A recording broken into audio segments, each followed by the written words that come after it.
So let's begin our presentation.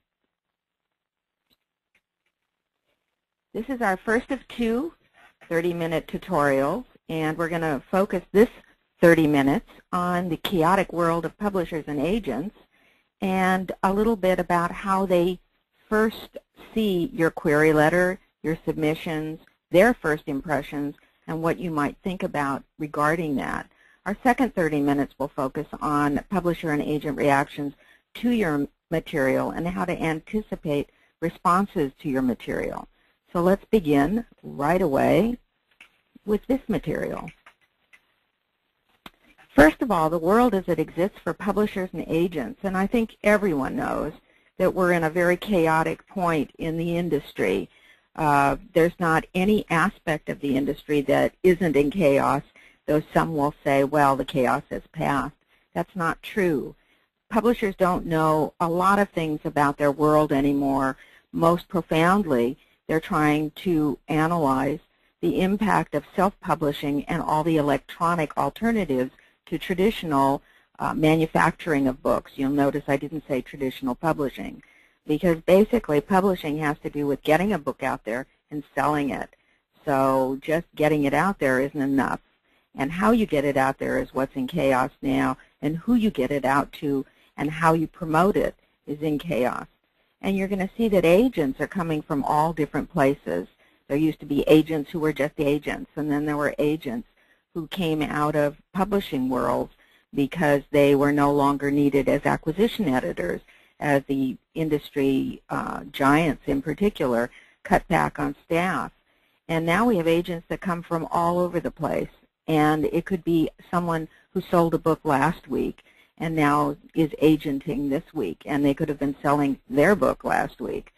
So we have a lot of chaos. But in my experience of meeting other acquisition editors and even other publishers, we had several things that were in common. First of all, I never met an acquisition editor, or for a publisher for that matter, who didn't love to read. We love to read. So contrary to popular thought, we look forward to reading things, but we look forward to reading good things because we love books. And a lot of us may love our Kindle and our Nooks now, but basically I'm going to call that a book, and in the industry it's called a title. We love to read. This is what we're passionate about. And as a side note, for some of us, we'd love to just have this our passion, but we're financially invested because it's our job. And when I say that, it's not just our paycheck that we're looking at. Yes, we want to get paid. But how do we get paid? Well, we have to get paid in such a way that the books that we bring in and actually publish will make money, not only to put money into our salaries, but also to finance the next round of books and the next round of books and the next round of books. Beyond that, there's a sneaky thing that happens. We all desire to work with great new talent. We love making discoveries. A lot of new talent means new approaches to literature, new approaches to material, new approaches to how things will be done. And I've met some phenomenal people as a result of searching for new talent, looking for new books. And I think it's an asset if an aspiring author looks at and prospective agent or acquisition editor as just another human being trying to figure out the best way to make sense of this market.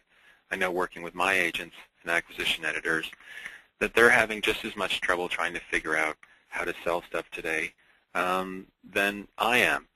So it's more of a partnership than the situation in the past where a lot of authors look at agents and acquisition editors as gatekeepers. They're more partners for you, and you want to work in partnership to try and make the best foray into the market today. Charlotte said exactly right. They love to read. They love books. They're in it for the passion of it, probably more than the money at this point. They want to get new authors into the marketplace and get their careers off the ground. So you want to do everything you can to be supportive in that endeavor, and that requires creating a positive relationship with these folks so that they can help you. And don't look at them as just a person who's going to get you somewhere, and if they're publishing house is having troubles or anything or any kind of thing that you don't like, that you turn away from them. Never be rude. And of course, the other thing that is commonly known is don't follow them into the bathroom with your manuscript or your pitch line. That's a really bad idea. So this came out of a Publishers Weekly essay, this quote from Stephen Barbara, and it's from 2008, but I think it's really great. Nowadays, I skip ahead to the enclosed sample. After a quick scan of the query letter, I figure that my goal is to discover great new talent, not run a writer through a draconian test of his or her ability to follow arcane query writing guidelines. And he's right. I went through letters very quickly and went to the material. I bypassed synopsises, excuse me, and biographies whenever I could because I wanted to see if the person could really write.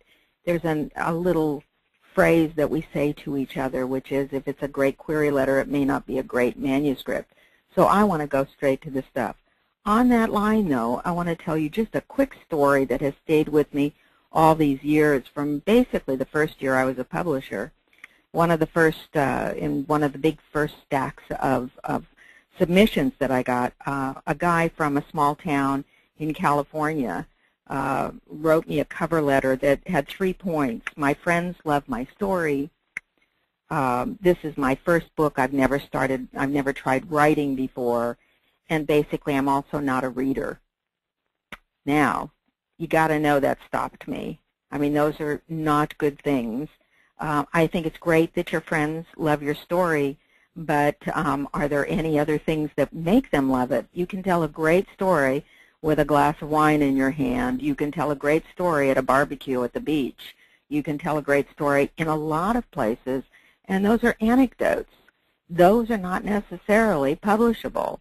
Maybe if Reader's Digest was still doing things like that, he would be very well placed.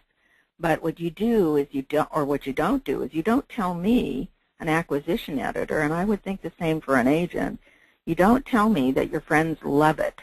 What you tell me is that you've worked really hard to put it together, that writing is really important to you, and don't tell me you don't read. That's a very bad sign. People who don't read a lot or even enough, whatever that means, don't write very well. Sorry. And agents and acquisition editors see thousands of query letters every year, so you don't want to go with the hard sell, which is to say this novel is going to make you a millionaire overnight. Both agents and acquisition editors know that's not true because that's not how it works. So any kind of soundbite or one-liner that you're going to try and interject to your query letter and reinvent the wheel is only going to stop them cold and maybe stop them from reading your manuscript.